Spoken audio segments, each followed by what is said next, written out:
Ladies and gentlemen, welcome to the content patch for the 15th of April 2013. My name is TotalBiscuit with today's gaming news and comments coming up in the show.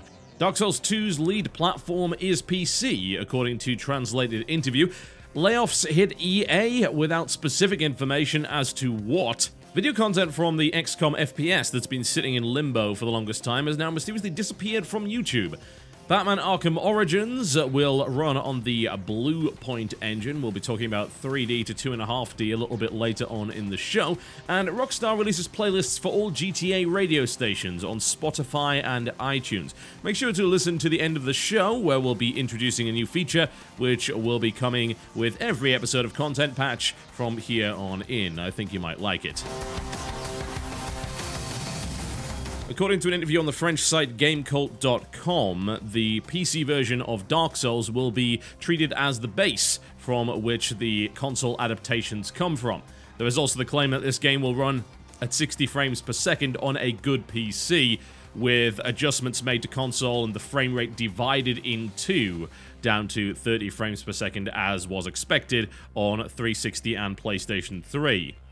They also revealed that at the moment nothing has been planned for next-generation consoles with the title. Alongside this, it's been revealed that Dark Souls 2 will be running on a new engine. The interview claims that they have not included elements from the previous engine. However, this engine was not created with a next-generation focus, so it's hard to say exactly how advanced this thing will be. The final and rather interesting claim indeed, which actually comes from 3DJugos.com, is that under no circumstances will the frame rate fall, according to co-director of the project Yu Tanemura. Ha! Well, we'll see about that now, won't we? This is one of several examples of games that have led on PC as the console generation has got older and older. Unfortunately, these games seem to be in the minority. For a while, Capcom, using its MT Framework engine, was developing games on the PC, because that's what the MT Framework engine was designed to run on initially, and then porting over to console, which meant that PC versions of MT Framework Capcom games are usually very, very good.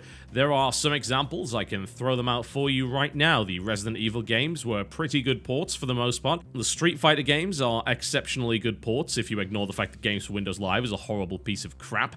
Devil May Cry's port is exceptional, even though that actually runs on Unreal 3. There are a decent number of examples of good ports for the machine using that particular model.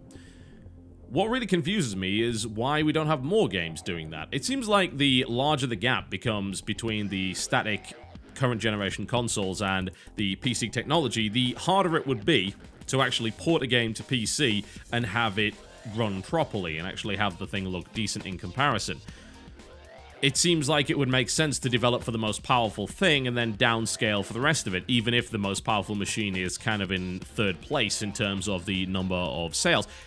Maybe I'm wrong. I don't understand enough about programming, really, to actually make an accurate judgment on this. So if you happen to actually work for a major developer and can explain this, then by all means, drop us an email, pr@highbrowstudios.net. That is pr@highbrowstudios.net. If you happen to have worked on a port of a major title or just been involved in the decision-making on the process in any way, shape, or form, and we will feature your email on a future show. I'd be intrigued to know, and of course your anonymity is assured.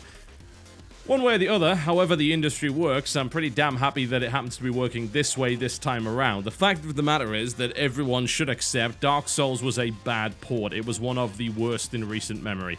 And unfortunately, that was not what we were hoping for. Thankfully, it seems like the problems were fixable, thanks to the efforts of modders and other people with knowledge within the scene. And I suppose it's lucky that it was Dark Souls. If it was anything else, I doubt people would have been passionate enough to actually work that hard. But they did, and as a result, Dark Souls is perfectly playable on PC. But we'll see where this one goes. It can From be trusted with it, more to the point. They do not, as I have said before, have a good track record with this stuff. The claim that it will play at 60 frames per second on PC and it will not drop, now that's quite the claim. Obviously, it depends on the power of your PC and the graphical levels that you decide to actually pick within the game. But I'm intrigued to see if they can keep that promise, because that's a harsh one. That really, really is. A lot of well-optimized games at some point will still dip below 60 on certain setups. Can they keep it that way? EA has announced a string of layoffs across the company in an effort to, quote, streamline the organization. They were not immediately forthcoming as to which studios would be affected. However, some investigation has gone on since then, and there is a little bit of info here and there, although it does not necessarily seem to be completely confirmed as of yet. There was an initial report that EA Montreal had been closed. However, in a statement to Gamma Sutra, EA claimed there were no plans to close EA Montreal. However, multiple reports indicate severe job cuts at EA Montreal, including a CTV news report that claimed 2/3 of the workers had been let go. So while the studio is certainly not closed as of yet, it did just get gutted in a fairly major way. Other reports indicate that EA Mobile Brazil will be shut down by the end of the week, as well as unconfirmed reports that BioWare Social and a London EA studio would also be closed. EA's statement on the matter was somewhat predictable, saying that it's sharpening its focus to provide games for new platforms and mobile. In some cases, this involves reducing team sizes as we evolve into a more efficient organization. It's interesting that they plan to do more with mobile, considering that they just cut 2 studios which are fairly heavily involved in it. The biggest news that affects core gamers, I suppose, would be the axing of jobs at EA Montreal, although it's not exactly known as the best studio. They did release SSX Blur on Wii, which was pretty good, I suppose, but their overall lineup of titles that they actually worked on was not exactly amazing. They were responsible for some porting, such as SSX on Tour on the PlayStation Portable. They did a few Wii versions of things like Need for Speed Nitro and Spore Hero.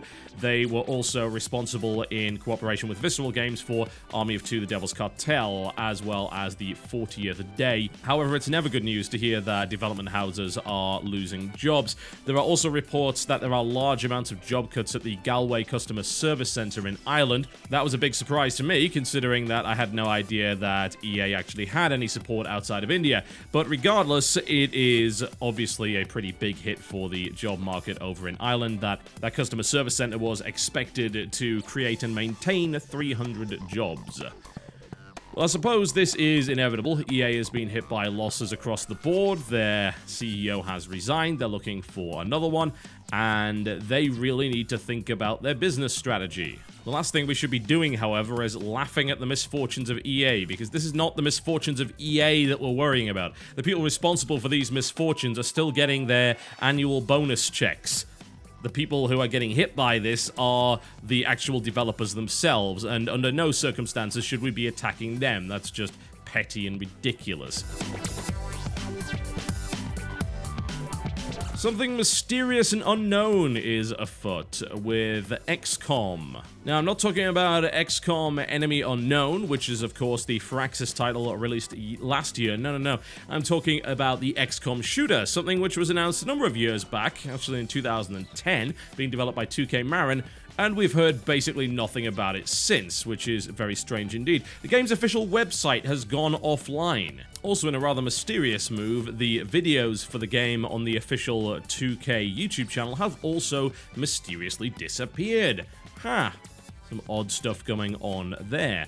Now, some investigation has revealed that 4 domain names have recently been registered at the end of March, including the bureau-game.com, the bureau-game.net, and whathappenedin62.com and .net. This, interestingly enough, coincides with the date that the game was supposed to be set in, that being 1962. This is yet another part of the rather sordid saga with this game, which was initially unveiled to, I wouldn't say anger, but a little bit of puzzlement and confusion. Back in 2010, this was a time when, of course, we didn't know about Firaxis' version of the game, and we were thinking, oh, great, it's another XCOM spin-off, wonderful, because the last couple of those have been absolutely fantastic, haven't they? So it wasn't exactly what people were looking for, I don't think. The actual FPS itself was, as I said, set in 1962. It was called a tactical FPS, although it didn't really seem to unveil an awful lot of that, and seemed to be, to some degree, actually modeled upon BioShock, which I suppose makes a certain degree of sense. However, there have been an awful lot of rumors circulating around this particular title, especially last year when sources that spoke to Kotaku believed that the game would be changed from a first-person to third-person shooter in the style of XCOM. So a tactical third-person shooter, and there were also rumors that it would be released only on console as a $30 downloadable title. There were beliefs that 2K was attempting to cut its losses on a rather troubled project. The thing is, we haven't really heard anything about it since, and these domain names popping up and the removal of the videos from the 2K YouTube channel are indicative that we will be seeing something about this fairly soon. Now, what's interesting to me is that we now have a new name, which appears to be the Bureau. That indicates to me that the company is attempting to distance it from the existing XCOM title. This makes perfect sense, considering that if you were to release an XCOM game back in 2011, you'd probably be okay with it, because it's a franchise that's laid dormant for quite some time. It was kind of taken over by the UFO series, which wasn't that great, but hey, we can forgive it, right? No, we can't forgive it. It was not very good at all. One way or the other, it's okay to sort of reboot the franchise in that way, because it's around the right time. However, you try and reboot the franchise after you've just released a very successful, actual, more faithful reboot of the game, which is an isometric tactical strategy game, then you are gonna have a bad time. That doesn't really seem to make a lot of sense. You're still trying to release DLC for this game, and then you pop up with another title that's set in the 1960s and completely changes everything? No, that doesn't make any sense at all. So it seems like they might be renaming this to the Bureau and changing things around a little bit. And you know what? I'd actually be okay with that. If it was a third-person or first-person shooter set in the 1960s that dealt with alien invasion and strange conspiracies, I would probably be in for that. That sounds like a pretty fun idea. I have to wonder whether or not this thing is going to end up being any good, though. I mean, it's been through troubled development, and as we are well aware, games that go through troubled development don't necessarily come out the other end looking the way that we would expect them to. That said, our expectations for the XCOM FPS are perhaps so low, especially considering XCOM Enforcer, the only real effort to actually make a shooter out of the franchise whatsoever, which ended in absolute disaster. I can't really imagine disappointment coming from this thing. As I said, our expectations are rock bottom anyway. So I'd be totally fine with them spinning this off XCOM and turning it into something else. The Bureau, what happened in 1962, yeah, okay. That sounds interesting. We'll see how that goes. So, some of you probably don't know, but the next game in the Arkham series has been announced as Batman Arkham Origins. However, going under the radar is the PlayStation Vita and 3DS version of the game, which will not, in fact, be a straight port of the console game. It will, in fact, be called Arkham Origins Blackgate and be a sequel to the upcoming console game, which is kind of bizarre to say the least. Now, what they're doing with it is, instead of doing a 3D third-person action game like the previous Arkham games, they're going for a kind of 2.5D setting with it, and they're aiming for more of a Metroidvania-inspired side-scroller, and in the process, they're also switching over to an engine by the name of Bluepoint. Now, Bluepoint is an engine that was used for the Metal Gear Solid HD collection, as well as Shadow of the Colossus and Ico, the HD conversions, God of War 1 and 2 HD, and on the PlayStation Vita, PlayStation All-Stars Battle Royale. Now, that was a game that ran at native resolution and at 60 frames per second. Kind of a big deal. What this means is that, hopefully, the game will stand on its own 2 feet as being a good portable title rather than merely being an inferior console port. It's funny, really, I talk about console ports a lot in reference to PC, but if you want to talk about console ports, you want to talk about portable devices, and the PlayStation Vita is a prime example. Most of the PlayStation Vita's strongest titles are ports of existing PlayStation 3 and 360 games. This is not a good place to be when you are trying to market towards people that already own those consoles. The way that the PlayStation Vita works is it is extremely effective when used in tandem with the PlayStation 3. It has remote play options for a number of games, and indeed they are selling it as a companion for the forthcoming PlayStation 4, claiming that pretty much any game will be able to stream to the PlayStation Vita via their streaming technology. What this means is you don't want to buy ports of already existing games, and lately third-party developers have realized this by developing stuff like Assassin's Creed 3 Liberation, which is not the same game as Assassin's Creed 3.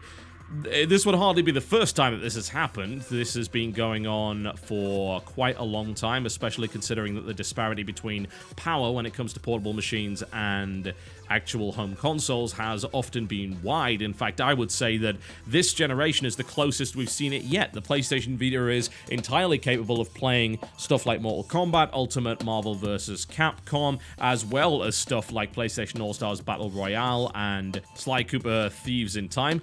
These games work absolutely fine. And they run at a good speed, and they look pretty good too. I mean, it's fantastic looking considering it's a portable device. But why would you buy inferior ports? You need original titles on that machine in order to sell it, and the PlayStation Vita is suffering badly in that regard in the same way that the Nintendo Wii U is. There's nothing to play on that machine once you've beaten Persona. I mean, you can go back to your PSP games, and yeah, it's nice that I can take PlayStation All-Stars or Mortal Kombat on the road with me. That's cool. That's actually useful to me as someone that travels quite a lot, but it's not a reason to buy a system. So, converting this over to 2.5D, okay, I can deal with that. I like the fact that they're running it on what appears to be an interesting engine. The question is, I suppose, will it get enough attention? Well, thankfully, it seems to be being developed by a separate studio entirely. They go by the name of Armature. That was a company that was formed fairly recently in 2008 and actually consists of 3 of the guys that used to work for Retro Studios. They were responsible for Metroid Prime. As regards to what games they've made, well, they kind of haven't yet. They did the Metal Gear Solid HD collection, however, so that at least indicates that they're competent at not completely ruining franchises. And this will be their first original title. Well, we'll see. And I'm intrigued, at least. I really had no intention whatsoever of buying Batman Arkham Origins on PlayStation Vita. Would I buy Blackgate? Well, it depends. If it's actually any good, I could see myself getting that, certainly. And to be honest, if you were to look at Batman Arkham Asylum, that was Metroidvania-esque anyway, except it was in 3D. There's a lot of backtracking, a lot of that puzzle solving, a lot of, hey, better get this item so I can then go back to this area that I couldn't bypass previously in order to do that. I mean, that's as Metroidvania as you get, right? I think the only other comparison you could make is Batman Zelda Edition. So, yeah, we'll see. But, of course, it could also turn out to be a gigantic piece of shovelware, as a lot of conversions for inferior systems tend to be. We were talking about EA Montreal earlier. You can talk about the Wii ports for that thing. Good lord. Plenty of examples of that. I think there's a better shot at getting a particularly good version on the PlayStation Vita, because at least it is a powerful machine. But there are just so many historical examples of these attempted spin-off ports that just end up being absolutely awful. So here's hoping these guys are up to the challenge, but I am kind of glad that it's not another straight conversion. And finally, Rockstar has released playlists for all of the Grand Theft Auto radio stations on Spotify and iTunes. That means you can get pretty much everything.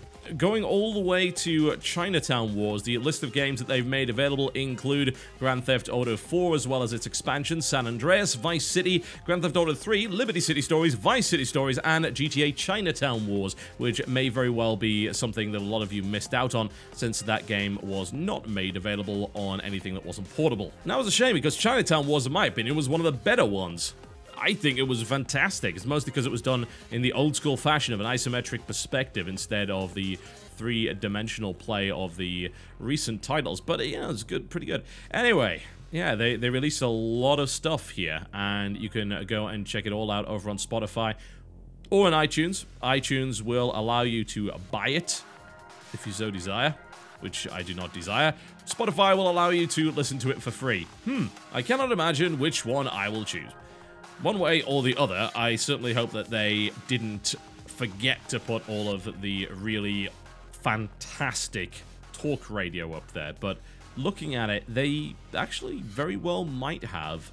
That's unfortunate. That's really kind of sad, honestly. I remember that, and it was so much fun, but I'm just looking through the Vice City list right now, and I am not seeing the talk radio station. Oh well, never mind. What's really interesting is that GTA 3 was probably one of the first games to really popularize the idea of a commercial soundtrack. Was it the only one? Hell no, of course not. You can talk about something like Tony Hawk if you want to go even further back than that, and there are other examples as well, but it was the game that really nailed it in terms of actual music variety. I mean, this was not a game that had 8 music tracks on loop that were grabbed from popular artists. No, it had entire radio stations and all sorts of different selections. Not only that, but it was pretty damn easy to put your own music into it as well on the PC, so that was quite the time as far as I'm concerned. Go and check them all out if you need some good music to listen to. There was plenty of it. God, I remember V-Rock in Vice City. What a fantastic selection of tracks. You had Twisted Sister, Motley Crue, Quiet Riot, The Cult of Ozzy Osbourne, Love Fist, Iron Maiden, 2 Minutes to Midnight. That was a fantastic one. Just have that on as loud as possible when you're screaming away from the cops and the army. Yeah, that's what I liked. Oh, they also had Raining Blood on there, Peace Sells, Who's Buying? Yes. So much good stuff. Damn, I'm really looking forward to GTA 5 now, just to see what the soundtrack is. I don't actually care about the game. I think it got way too serious around GTA 4. Admittedly, they did fix that somewhat with the Ballad of Gay Tony, but regardless, pretty cool. Alright folks, I promised something new, so I'm going to add this to the end of every show. I've decided to do an OC Remix track of the day. Those of you who don't know, I like video game music. I like it a lot. Alongside metal, it is probably the second biggest genre that I actually listen to on a regular basis, and as a result, I have a very large collection of it. That collection includes pretty much every OC Remix track that was ever made. As a direct result, since I play a lot of that on my streams, I know what the good ones are. So I'm going to play you one. This is in association with OC Remix, which is fantastic. You can go check out the website ocremix.org. And today's track is going to be from their project that they did with Eidos by the name of Sonic Augmentation, which was an 8-track remix album for the original Deus Ex. Now, some of the tracks weren't so great, I've got to say. The version of Yunatko was pretty terrible in my honest opinion. However, they were able to come up with a track by the name of Ma Chérie Nicolette, which is a remix of 2 tracks from the main game, the Declare Chateau, which is one of my personal favorites, and of course the iconic main title. This was composed and remixed and created by Alexander Brandon and Jimmy Hinson, and you're going to hear the full track right now. If you want to download it, you can do so for free. The link is in the description below this video. Thank you very much for watching, folks. Enjoy the music, and I will see you next time.